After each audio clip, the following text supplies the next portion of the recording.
Namaste to all yogis. Myself Vipin Singh Farswan and I'm your Hatha teacher. And on the behalf of Hatha Yoga Vidya School, I welcome you all for this online yoga teacher training course.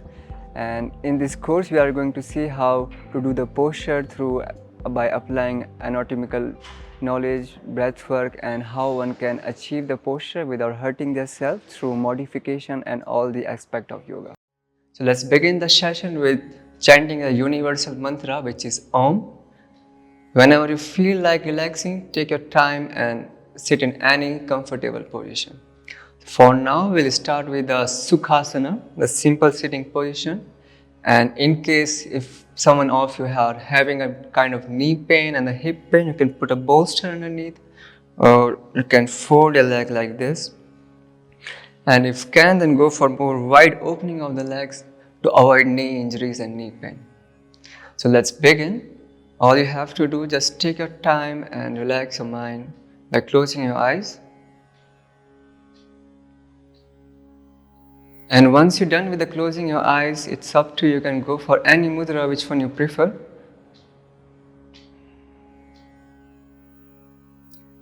And make sure, try not to focus more on lengthening the spine or straightening your back. Just keep it as it is. Go for the natural position of the spine. And take your time to align yourself from your head to your hip. And the best thing you can do here, just try to make an imagination of your whole center of the gravity. And then according to that, align yourself from your head. In case if you are leaning too much forward from your chin, you lean back and take your time. And once you are done with aligning yourself, now this time check your weight on your both hips. So sometimes the most of the weight goes on the right and the left. Take your time to get more stability here. And then slowly take a deep breath in. Exhale, breathe out. Inhale, breathe in. Exhale, breathe out. Breathe in. And breathe out. Now for a while, just keep breathing and keep telling your mind or keep preparing yourself for the session. And if you are having a lot of thoughts, let it come. Try not to control on them. And take this time to align your thought with your breath and your breath with your movement.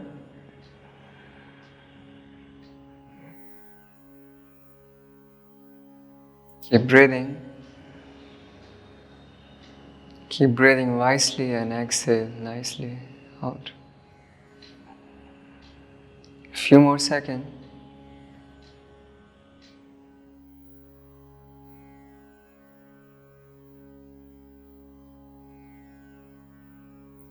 And once you're ready, let's chant 3 times Om. So prepare yourself, take your time.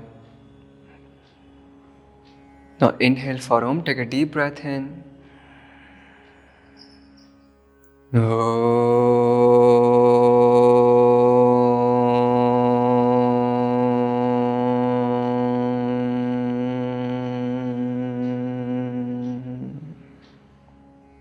Inhale.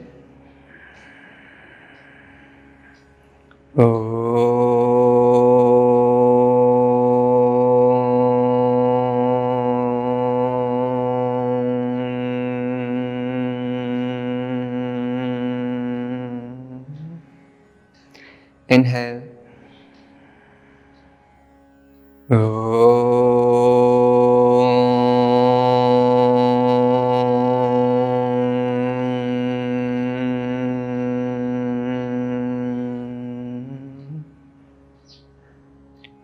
Stay there and keep breathing. Feel the vibration of Om within and around.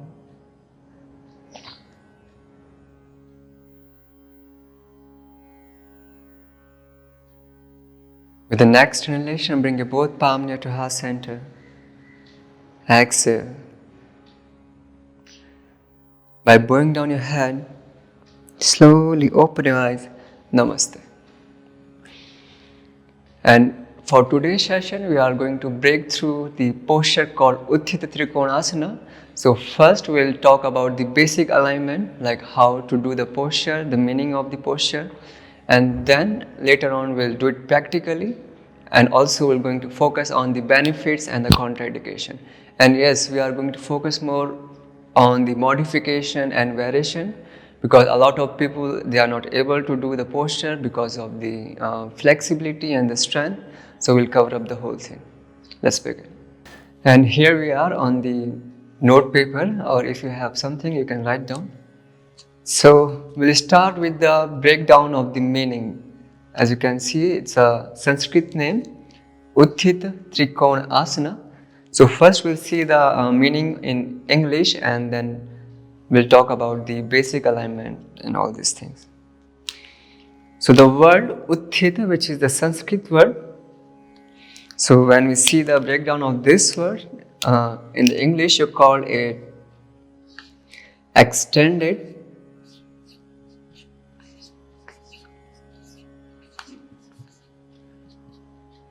and for the word which is three, so when you say Trikona Asana, you say in a one way, but when it comes to breakdown, so we have a two word here, which is three and then kon. So for tree is known as three, and for kun it's angle.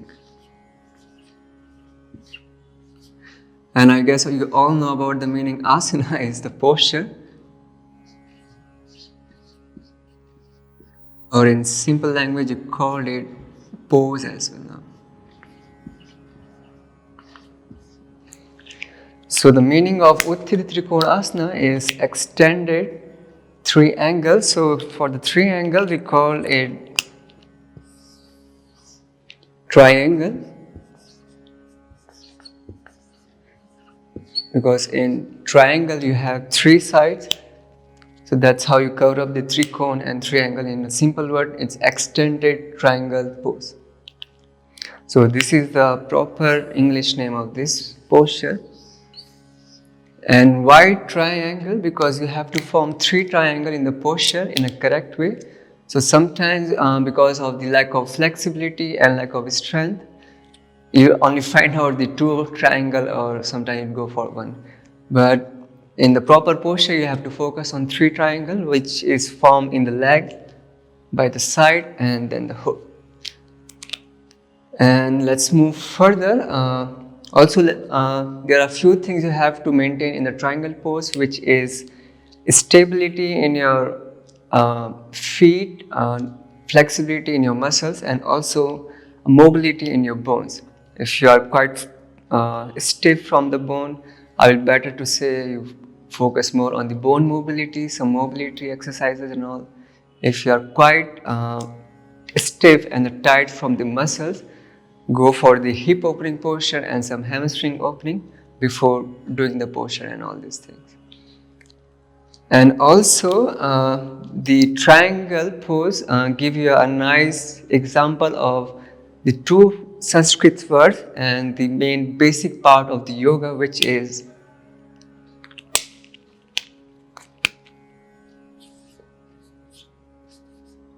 sthir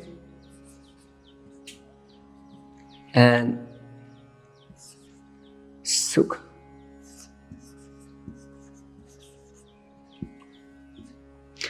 So as this is the posture of standing, sthira means stability,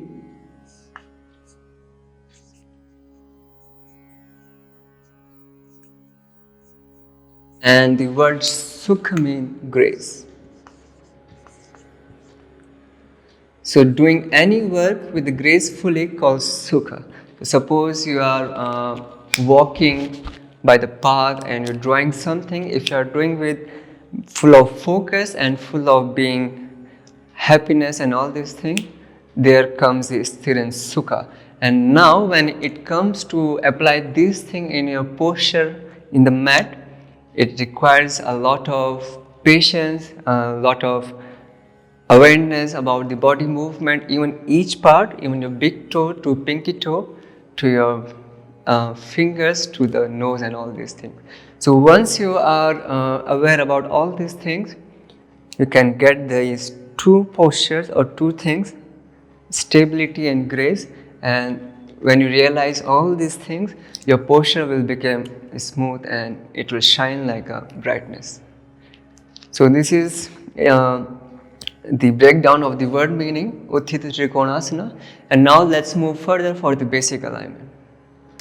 And here we are with the basic alignment. So first we'll write down the notes here and then we'll do it practically. So for now, let's focus here and let's see what basic alignment you have to carry in a triangle pose to get aware of injuries and to do it more stably and with a grace. So as this is a standing posture, so let's divide this posture into three parts, which is the lower limb, mid limb, and we'll go for the upper limb first. And why we are starting with the lower limb is because of this is a standing posture. So always remember when you go for the posture which is standing and which is on your feet, you always start from the grounding part, the foundation, and then you move upward. That's good. So when it comes to the grounding part, lower limb,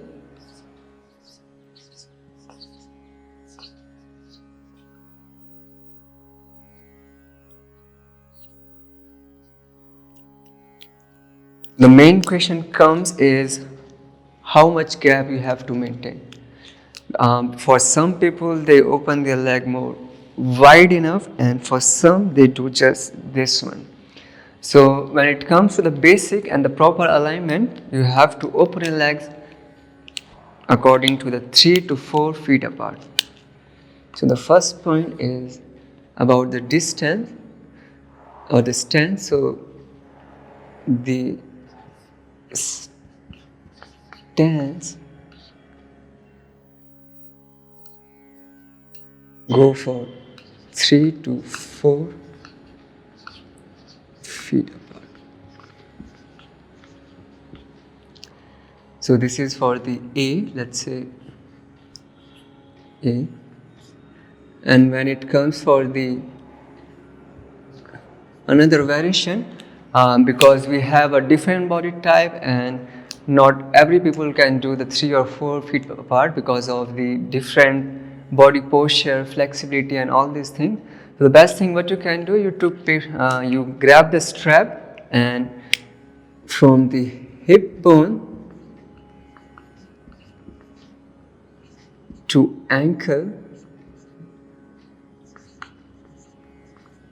you measure yourself with the strap.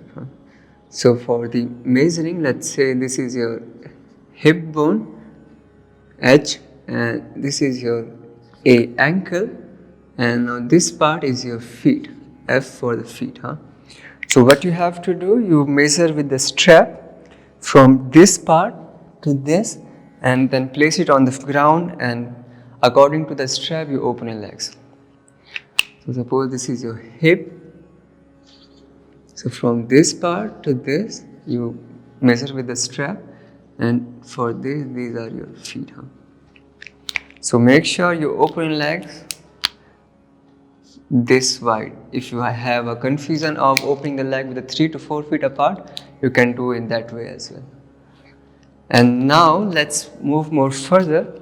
The second point which you have to maintain is the weight distribution.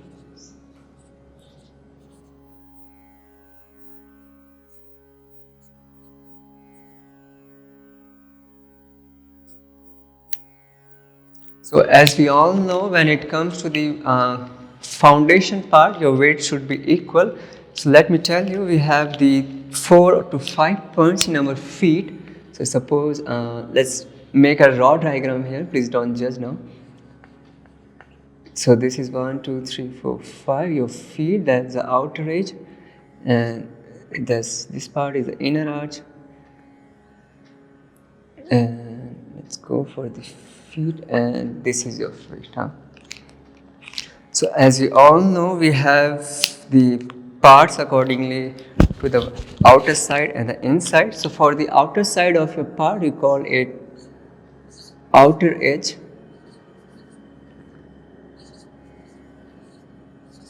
And for the inside part, which is this one, you can see a shape like a mountain. Also you can see here, this part is known as inner arch.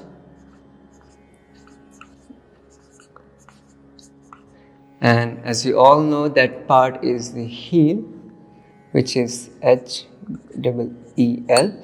And also we have divided heel into two parts. The inside one is inner heel and the outside one is the outer heel. And now let's move upward. So there are these points. You have to focus on this part as well, which is called as ball of the toes.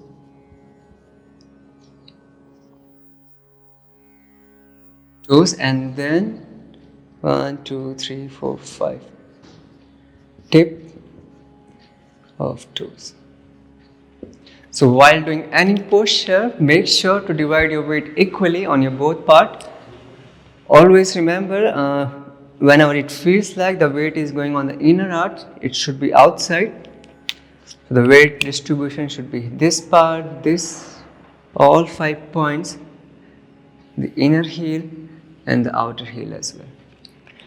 And why so? Because it gives you more stability in the posture, because sometimes when the people have flat feet and the high arch, the most of the weight goes outside and sometimes it turns inside.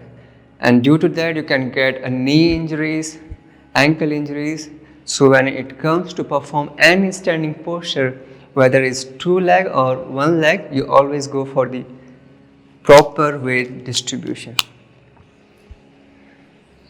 So keep this thing in the mind. This is the foundation. You never skip the foundation. Focus on this part. The more you are aware about this part, the more stable you are. Okay, now let's move further for the mid limb, as we are done with the lower limb. So mid limb is this part. We are covering this part right now. So for the mid limb, let's write down the point first, which is the external rotation of the leading leg. So when it comes to the leading leg, you can go for this way or you can go for that way.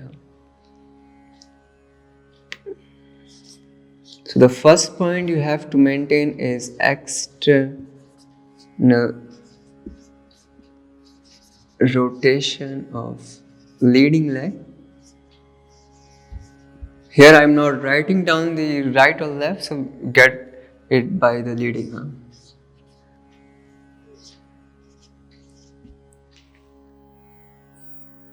And when it comes to the other leg, you have to maintain a nice 80 to 85 degree rotation from foot. But at the same time, the thing you have to maintain here is the back thigh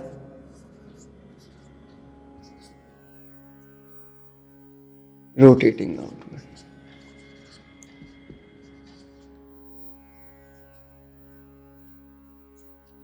And why I'm mentioning the point as well.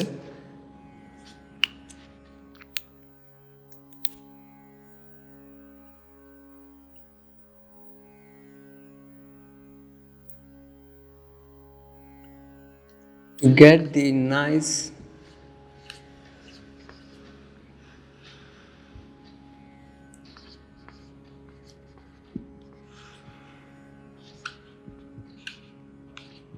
opening for the pelvis. So what happens when you rotate the front leg out and the back leg also towards inward, you are closing the pelvis. But in the posture, we are focusing more on opening the pelvis. So suppose you rotate the leading leg outward, at the same time once you rotate the back leg out, it gets you and it gives you a nice opening of the pelvis, and at the same time you can engage your glutes, the back part, which help you to get more stable, and also it helps you to get the more engagement of the muscles. And sometimes the people who have the weak knee, and while engaging the muscles around your body, around your hips, it gets you the nice stability for the knee as well. So that's how we focus on rotating the back thigh outward and also the leading thigh to the outside. So it's like the both legs are going for the opposite direction, and then you can open the pelvis like this. Okay. So these are the 2 points you have to maintain from the upper limb. And now also the thing you have to take care of is the alignment of your ankle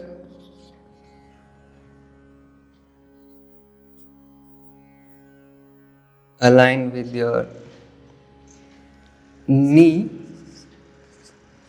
and the knee aligned with your hip bone.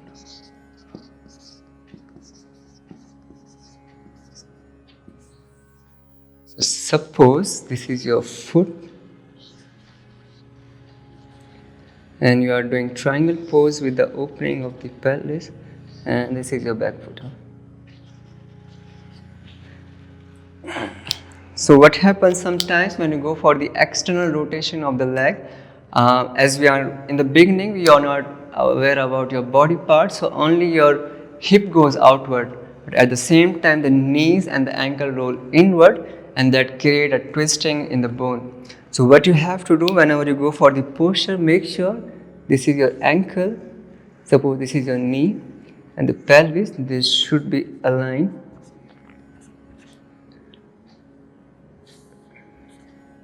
And they should be focusing on the same direction, and then that create a full external rotation of the leg. So we are not only looking for the external rotation of the hip. Here in this posture we are focusing more on the whole external rotation of the leg, so you can stretch your hamstring, your back of the knee, the calf, and also there's a tendon called 𝐒𝐤𝐢𝐚 tendon, so you can stretch that part as well. And now for the back leg, the tendency of the thigh is rolling inward, which you have to avoid. So to avoid this part, you have to focus more on tilting the pelvis forward so the leg goes outward. And that thing again, you have to maintain the ankle, the knee, and the pelvis in one line. So not only from the front foot or front leg, also from the back, the thing should be aligned. And as I have told you earlier, you have to maintain a nice balance between your feet. So make sure equal distribution of the weight is required and must. And please don't go for the internal rotation of the foot or outward rotation of the foot. Always get the nice imagination of like you are shifting your weight on the back leg and you are shifting the weight in your front leg, and that create a nice stability which is sthira, and from there you will be like more full of grace, which is the sukha. That thing you have to maintain in the posture, and you will get it with a proper alignment. And now let's cover up the last part, which is the upper limb. So the first point from the upper limb you have to maintain is the lateral flexion of the spine.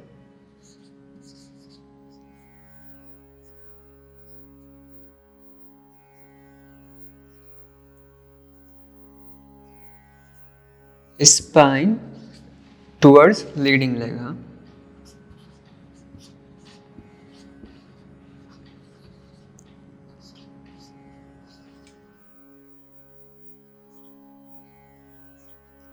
And which is done by the hip joint. So here I am mentioning the point is the hip joint.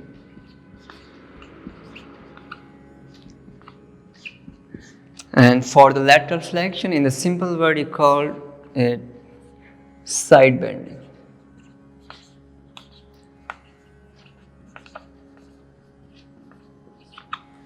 Okay, so the first point is the lateral flexion of spine towards the leading leg, which is done by the hip joint. And the second point you have to maintain is the tucking your ribs in.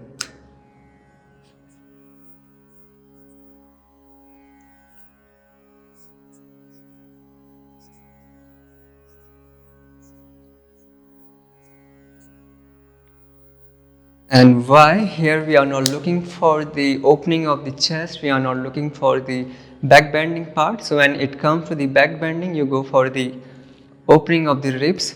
Here we are focusing more on the lengthening the spine by engaging the abdominal log. So you focus more on tucking the ribs in. So this point is the important one. So here I am writing down the important thing. So please do not neglect this point, because a lot of the people in the yoga, those who are pretty advanced as well, they always do the opening of the ribs. So make sure focus on each and single part of the body. Ribs should be in. And now let's move for the third point, which is a slight twisting towards the ceiling or towards the sky.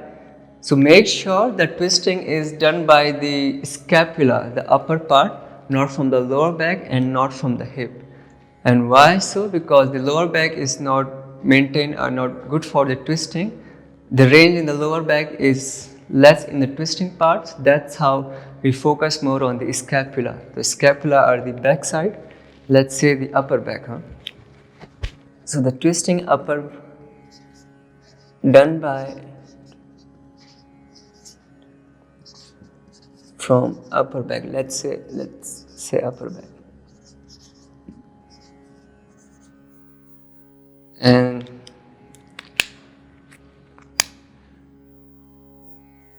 avoid twisting from the hip and lower back.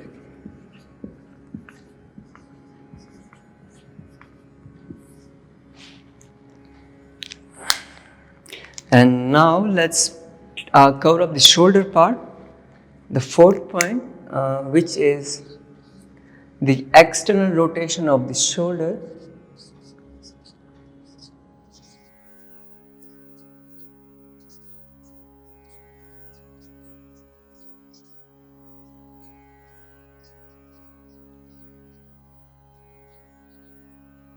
And to keep it lengthening and to get the more stability, you go for the protraction of scapula. So scapula are also known as wings of the shoulder. So if you have a confusion here, so for them you can say wings, or shoulder, let's say shoulder blade.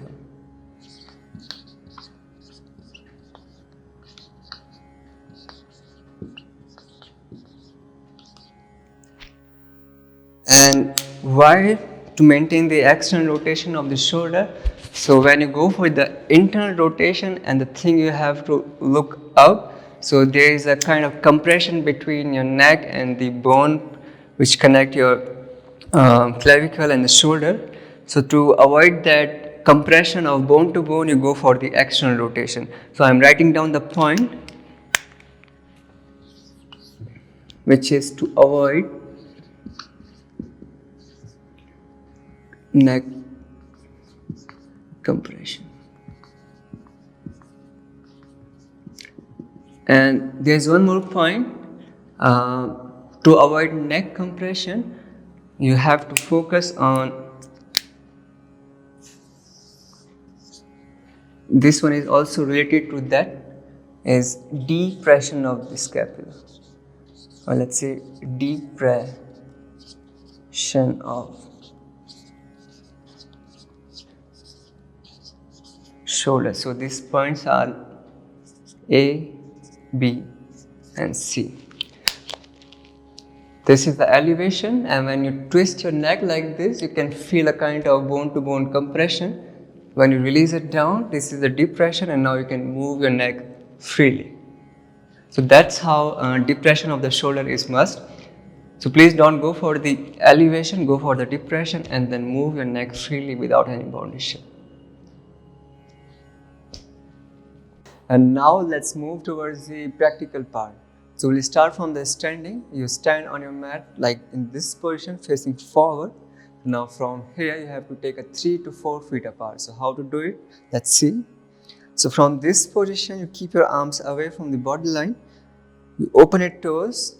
This is the 1 foot, 2 and 3. So this is the position for the beginner and for the intermediate and the basic alignment for the Trikona asana. This should be the stance between the both legs. But if you are quite flexible enough, so you can go for 1 foot apart. So now in this position, you roll the leading leg to the outside like this. And as you can see, as I turn my right leg outside, the tendency of the spine, the trunk is also moving to the right side. So you have to avoid that thing. So from this position, you keep your trunk facing forward and then just roll the leg out. And then once you're done with this part, as you can see, my right leg facing to the outside and the back leg facing still to the front side. Now from here, slightly to maintain the balance, you turn your back foot for the 85 degree. And once you're done with this part, again, you keep the pelvis open. Do not do this one and try to avoid rounding the spine and all these things. So keep the pelvis forward and keep the spine long and all these things. So once you've done this part, you roll the pelvis forward, you lift your arms up, and then we move towards the right side. So you move. The thing you have to take care here, you do this movement, which is dropping the right leg down and lifting the back leg up. And that create a nice bending from the hip joint. So from this part, you drop the right leg down and you lift the back leg up. See? So try to avoid bending from the spine as you go like this. This creates a nice extension here, but at the same time there is a bone-to-bone compression between your pelvis and the hip joint, and that can create the hip impingement. So to avoid that injury, to focus on dropping the pelvis down and lift up. And then you lift your hands up, go as far as you can, and then grab your big toe with your middle finger and index finger from the inside, then press up with the thumb. And now again the tendency of the rib cage is lifting outward, that can create a arching of the spine. So we have to avoid that part as well. So you take your ribs in and with the help of the right shoulder, try not to lean, push all the way up. So the work is you have to push against the gravity. Try to avoid leaning for the gravity. Push, and now with the left hand you swing all the way up. Inhale as you lift your arms up and then depress your shoulders and look up towards your left palm. So from here you can freely move your neck and hold. Stay here and again keep your weight equal in the both legs. Keep engaging your knee, the calf. Hold here. And then how to come out from the posture, you bend your right leg and with the next inhalation, inhale, come to the center and then slowly turn towards the left side. Drop the pelvis, go as far as you can. Grab the big toe, inhale. Swing your right arm in a diagonal way all the way up. Take your ribs in and hold.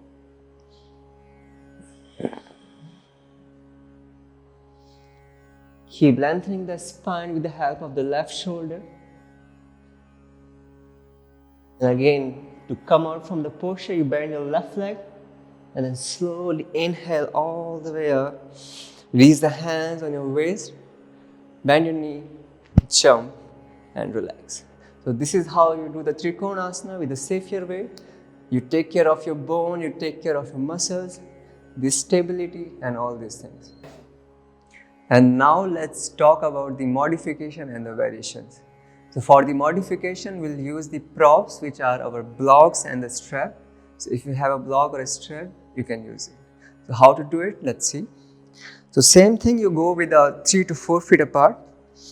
So if you are experienced enough, so you can do it. Otherwise, you have to maintain that thing again.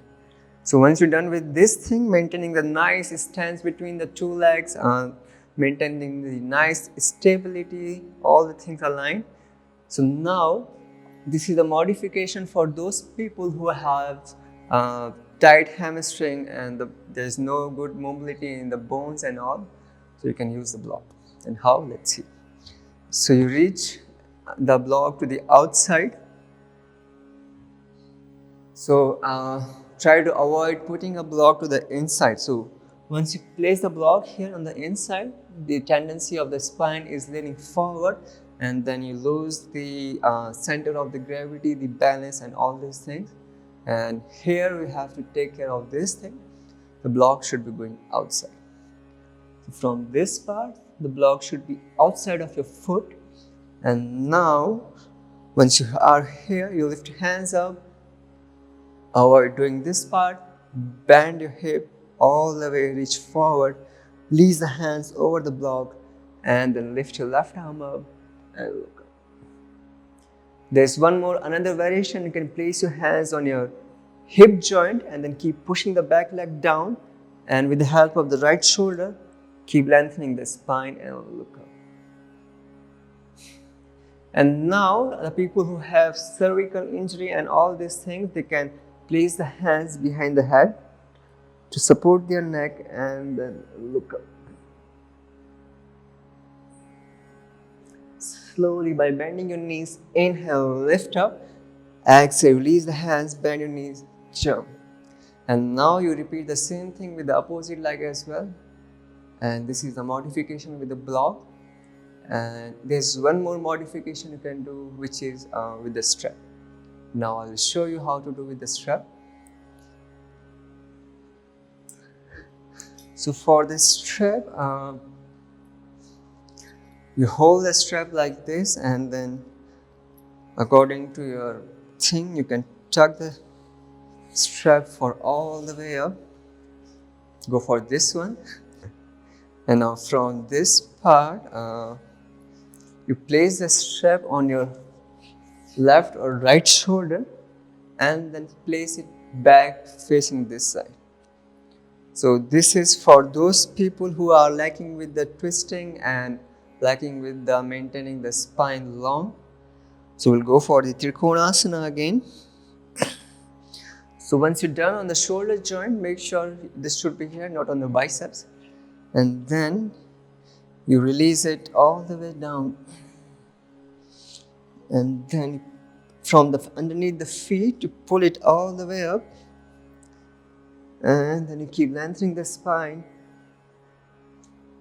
And you can keep pulling according to the need of your body, and lift your arm.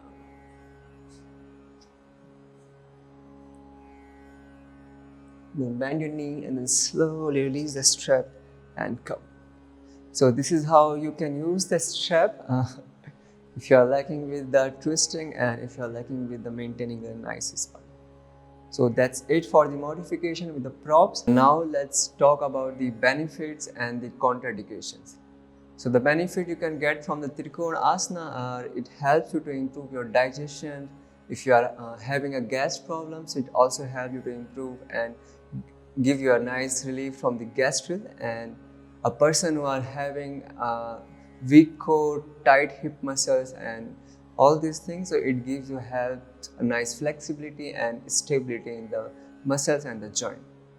And now let's talk about the contraindications. So if the person if you are the one who is having kind of injuries like knee pain, hip pain, and the woman who just got pregnant, and also a person who has digestion issue, migraine and high blood pressure, please avoid the posture. First work with your all these things and then do it slowly and slowly. And I hope it will work when you go with a step by step. So please don't go for the full posture until you get done with your diseases and injuries and all these things. So I hope you enjoyed the session, and We'll keep uploading the videos on these things, and let's end the session now. Let's chant 1 Om and 3 Shanti all together. So sit in a simple position, nice. You keep your eyes closed.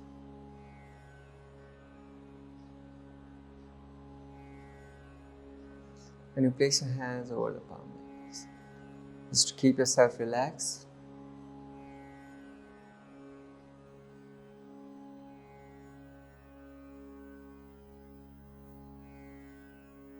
Take a deep breath in and breathe out.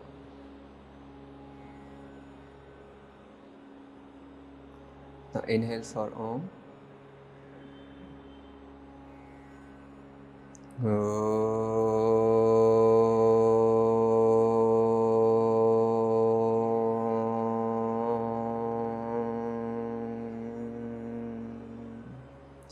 Shanti, Shanti, Shanti.